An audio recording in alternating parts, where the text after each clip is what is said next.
As we get back into God's inspired word today, let's open our Bibles to Daniel chapter number 1, verse 18, and resume the story of Daniel, Hananiah, Mishael, and Azariah, the three named young men among many that Nebuchadnezzar took out of Judea into exile, but placed them into a training program where they would potentially become part of his court advisors. So Daniel chapter 1, verse 18 says that at the end of the time, which is 3 years, so that time started early on in 605, so we're looking at sometime in 603 BC. So at the end of that time, when the king had commanded that they should be brought in, the chief of the eunuchs brought them in before Nebuchadnezzar. And the king spoke with them, and among all of them none was found like Daniel, Hananiah, Mishael, and Azariah. Therefore they stood before the king.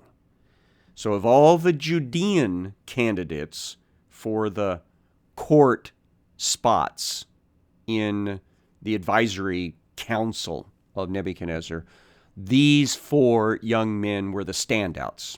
And after the king himself had interviewed them, they were now placed into responsible positions. Now, they're the junior members of this court at this point, but they have great promise.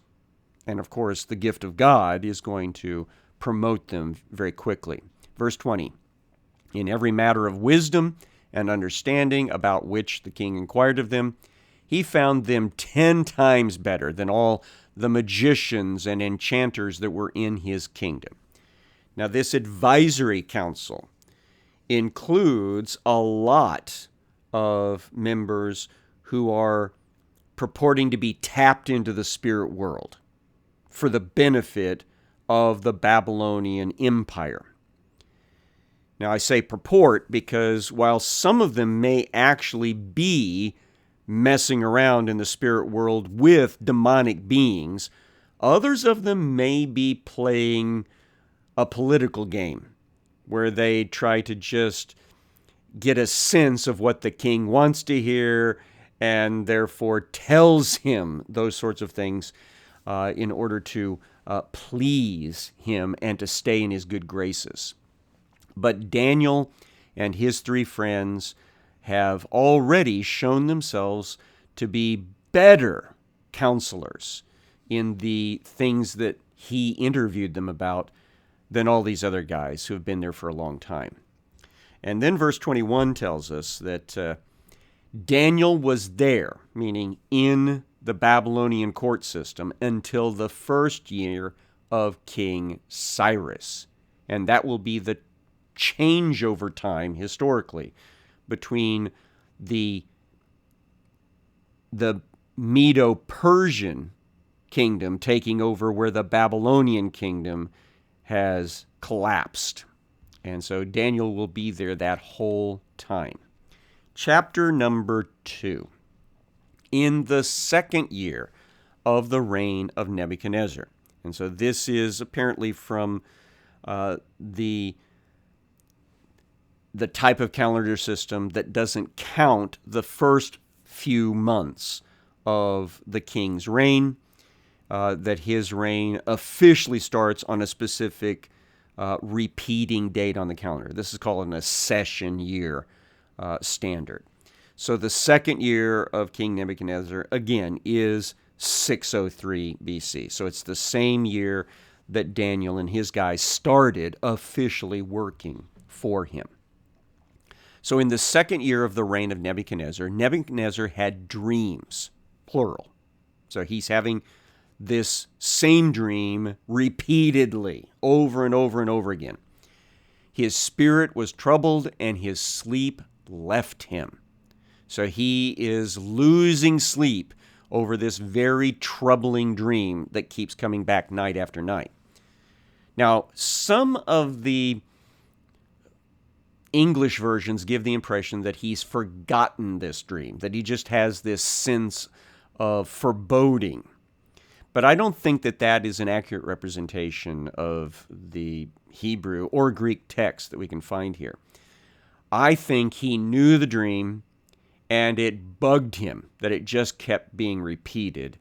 And clearly, it was one that spoke of bad futures for himself and other leaders. And so that's why he is losing sleep. So what does he do? It says, verse 2, then the king commanded that the magicians, don't think of sleight of hand artists here, think of instead magi, the magi, the great ones who are able to study all the works, the written works of the Babylonian libraries, and who are also tapped in, or so they claim, into the spirit world. So the magicians, the enchanters, the sorcerers, again, those are descriptive terms of those that try to monkey around in the occult world to try to either gain information from the spirit world or somehow control the spirit world. And the Chaldeans. Originally, Chaldean was a reference to people living along the Euphrates River farther up toward where the country of Ur was located, up near Haran that Abraham came through. But eventually it started talking about a class of advisors, a very high-placed class of professional advisors to the king of Babylon. So he's basically called in everybody in the advisory council, all the different levels of advisors. And he ordered that they be summoned to tell the king his dreams. So they came in and stood before the king. The king said to them, I had a dream, and my spirit is troubled to know the dream. Now, this is where some of those English versions give the impression that he'd forgotten it. But that's not what's being communicated here. He wants to know what the dream means.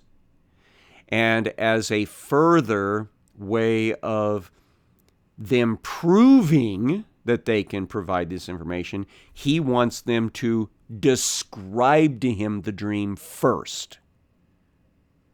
So verse 4, then the Chaldeans said to the king in Aramaic. Now, Aramaic was a language related to Hebrew.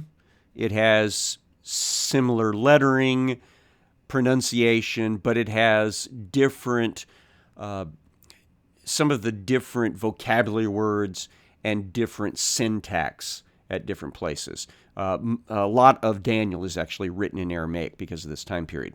Eventually, the Jewish people coming into Babylonian exile will switch from biblical Hebrew over to the Middle Eastern Aramaic. And that's what they will come back from exile speaking as their normal language.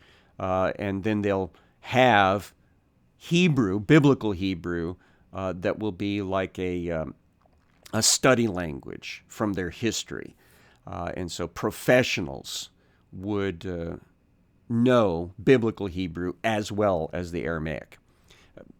Little side issue here that I want to bring out. All right, so they speak to him in this language of the Upper Middle East. O king, live forever. Tell your servants the dream, and we will show the interpretation. So you tell us, we'll explain it.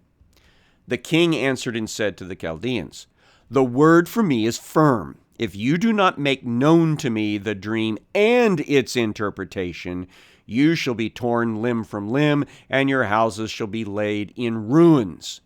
But if you show the dream and its interpretation, you shall receive from me gifts and rewards and great honor. Therefore, show me the dream and its interpretation." So he is absolutely hard-nosed about this. He's in his later 30s, I believe, at this time, and he's probably talking to men that served his father, Nebuchadnezzar, for many years. So these guys are much older than him. But he says, look, this is the way it's going to work, so don't try to wiggle out of it. First, you're going to describe to me the dream that I had. Then second, you will explain to me what it means. Now, verse 7, they answered a second time and said, "Well, let the king tell his servants the dream, and we'll show its interpretation." The king answered and said, "I know with certainty that you are trying to gain time, because you see that the word from me is firm. If you do not make known the dream to me, there is but one sentence for you. You've agreed to speak lying and corrupt words before me till the times change. Therefore, tell me the dream, and I shall know that you can show me its interpretation." So he figures they're trying to play for time, trying to mess with him. And he's really upset about this whole thing. It's really got him on edge. And he says, if you can't tell me what the dream was first, why should I trust that you can tell me what the dream means? So first, show your wisdom and your tapping into the spirit world by letting me know what I dreamed. Then you can tell me what it means, and I'll reward you. But if you can't even give me what it means, I will take you down, because apparently you're not nearly as connected to the spirit world as you claim to be. Verse 10, the Chaldeans answered the king and said, "There is not a man on earth who can meet the king's demand. For no great and powerful king has asked such a thing of any magician or enchanter or Chaldean. The thing that the king asks is difficult. No one can show it to the king except the gods, whose dwelling is not with flesh." So they make the claim that this is unfair. No king has ever demanded this of this advisory council before. The king has always described the dream and allowed them to then give an interpretation of it. That he is asking something that only the gods could do. Only the gods could tell you what your dream was. Well, they're partly right in that, as we're about to see. Verse 12, because of this, the king was angry and very furious, and he commanded that all the wise men of Babylon be destroyed. So he is so mad that these guys have been basically parasites on the kingdom all this time, that they cannot give him what he really wants to know, and that is, are you tapped in so much that you could tell me what my dream was? And so he says, I want everybody dead. You're all fired. You're all dead. And so the decree went out, and the wise men were about to be killed. And this is such a universal order that even the newest people brought on are going to be executed as well. And so they sought Daniel and his companions to kill them. So all these people are being rounded up, and they're being brought to the palace for this eventual execution of all of them. So they're all in one big mass at the palace, and Daniel and his three buddies are there as well. Verse 14, then Daniel replied with prudence and discretion to Arioch, the captain of the king's guard, who had gone out to kill the wise men of Babylon. He declared to Arioch, the king's captain, why is the decree of the king so urgent? What's the rush here that we're all being rounded up and we're going to be executed? What's the deal? Then Arioch made the matter known to Daniel. And Daniel went in and requested the king to appoint him a time that he might show the interpretation to the king. So Daniel goes through channels very rapidly to request from Nebuchadnezzar a little time so that he, one of the junior members that was not even there at the earlier council meeting, can talk to God about the issue. After all, the senior guys said only the gods can provide you this information. So Daniel's message, because I don't know whether he actually got to talk to Nebuchadnezzar face to face, his message was, I can talk to a God. I can talk to the God and get that information for you if you just give me a little time. Continuing in verse 17. Daniel went to his house and made the matter known to Hananiah, Mishael, and Azariah, his companions. So these four guys together become prayer warriors. And he told them to seek mercy from the God of heaven concerning this mystery. See, this top secret information. So that Daniel and his companions might not be destroyed with the rest of the wise men of Babylon. So they are praying for their deliverance through God's intervention.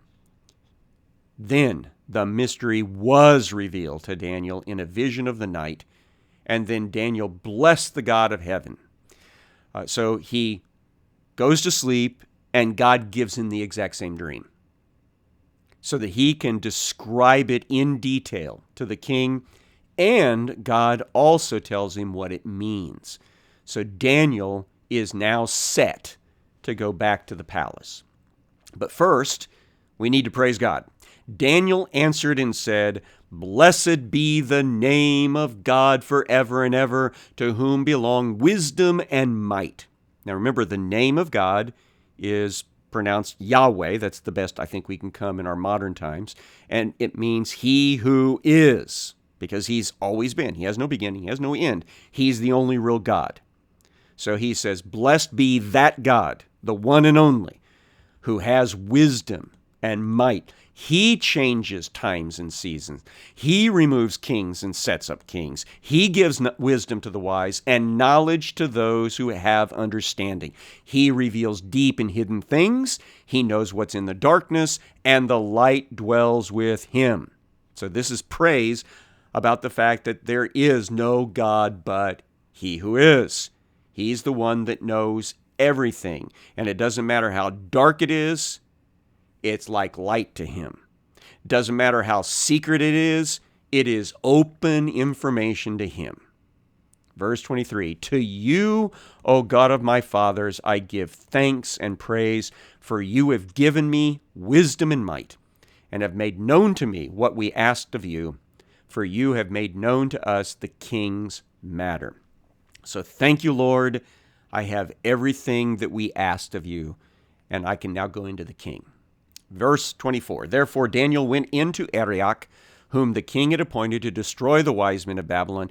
He went and said thus to him, Do not destroy the wise men of Babylon. Bring me in before the king, and I will show the king the interpretation. So stop the execution prep. I've got the answer, the thing that the king was looking for. Arioch brought in Daniel before the king in haste and said thus to him, I have found among the exiles from Judah a man who will make known to the king the interpretation. Now that line, the way it's phrased, makes me think that Daniel didn't have the face-to-face earlier. That the only thing that was passed on to the king was one of the junior members, has asked for a little time to talk to their God about this matter. And the king gave it, and now the commander of the guard says, here's the guy that made that request. It's one of the Judeans that you've already met at the end of his training, and he's going to tell you. So the king said to Daniel, whose name was Belteshazzar, because remember, when you started into this program as a foreigner to the Babylonians, you were given a Babylonian name. So Belteshazzar is Daniel's Babylonian name. Are you able to make known to me the dream that I've seen and its interpretation? Daniel answered the king and said, No wise men, enchanters, magicians, or astrologers can show to the king the mystery that the king has asked. But There is a God in heaven who reveals mysteries, and he has made known to King Nebuchadnezzar what will be in the latter days. So Daniel tries to make it very plain. King, only the real God can do what you asked, and that is provide you the dream that you wanted to be told about. And so I'm about to do that, and he's also the one that's going to give you the interpretation, just like you wanted. So your dream and the visions of your head as you lay in bed are these. To you, O king, as you lay in bed came thoughts of what would be after this, meaning you were laying in bed and you were thinking about the future, which is not surprising because he's only here at the very beginning of his reign. It's the second official year of his kingdom. His dad's only been dead for 3 years.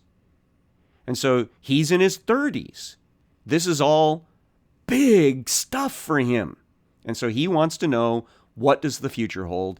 And he went to sleep thinking about that, and God gave him this dream. And he who reveals mysteries made known to you what is to be. But as for me, this mystery has been revealed to me not because of any wisdom that I have more than all the living, but in order that the interpretation may be known to the king, and that you may know the thoughts of your mind. So this is for you, to help you out. You saw, O king, and behold, a great image. Now, as soon as he said that word, I'm sure Nebuchadnezzar perked up, sat up a little straighter, maybe a little bit forward in his throne, because at least he's describing the dream properly at the very beginning. This image, mighty and of exceeding brightness, stood before you, and its appearance was frightening. The head of this image was of fine gold, its chest and arms of silver. And I'm sure by the time that we get this far, Nebuchadnezzar is going, that's right! That's exactly right! Now, he might not have said those things out loud, but he knows this specificity is accurate. Its middle and thighs of bronze, its legs of iron, its feet partly of iron and partly of clay. That's some major detail right there. And as you looked, a stone was cut out, but by no human hand, and it struck the image on its feet of iron and clay and broke them in pieces. Now that's probably the thing that really scared him a lot, is he's staring at this image, trying to figure out what is meant by all these different pieces to it. And then suddenly, out of nowhere, comes this stone, and it rolls in or rushes in, and it slams into the bottom of this image, down into the feet, and it topples the whole thing and breaks it into pieces. And verse 35, then the iron, the clay, the bronze, the silver, and the gold all together were broken in pieces and became like chaff of the summer threshing floors. And the wind carried them away so that not a trace of them could be found. And so all of what was this image is gone.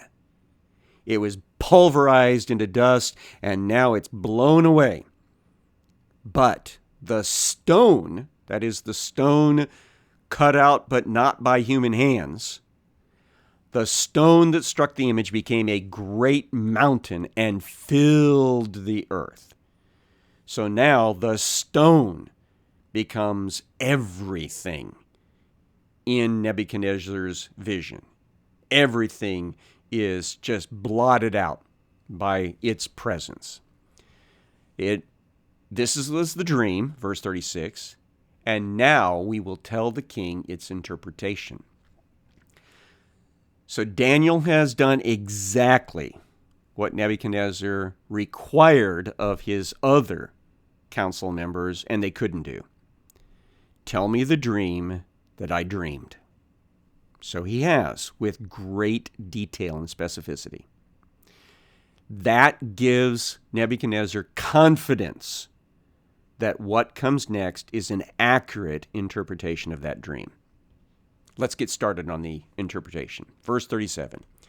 You, O king, the King of kings, to whom the God of heaven has given the kingdom, the power, and the might, and the glory, and into whose hand he has given wherever they dwell, the children of man, the beasts of the field, the birds of the heavens, making you rule over them, all of these things.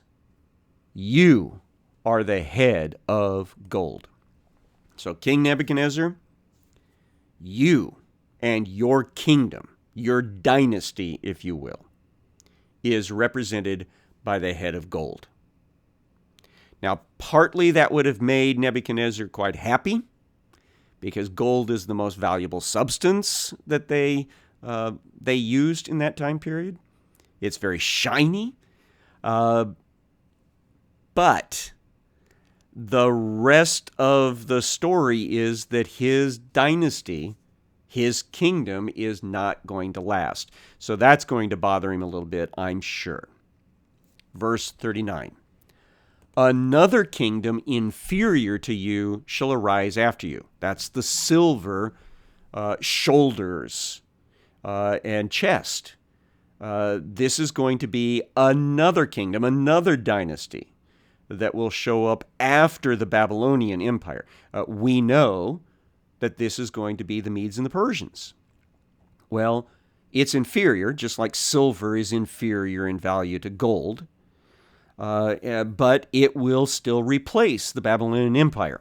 And then, yet a third kingdom of bronze, which shall rule over all the earth. So as we're going down the image, the metals get less precious, but harder. And that third kingdom we'll discover is going to be the Macedonian Greek kingdom. And then verse 40 introduces this thought. And there shall be a fourth kingdom, strong as iron, because iron breaks to pieces and shatters all things. And like iron that crushes, it shall break and crush all these. That's the Romans that come last in this series, before the stone comes and breaks it all down.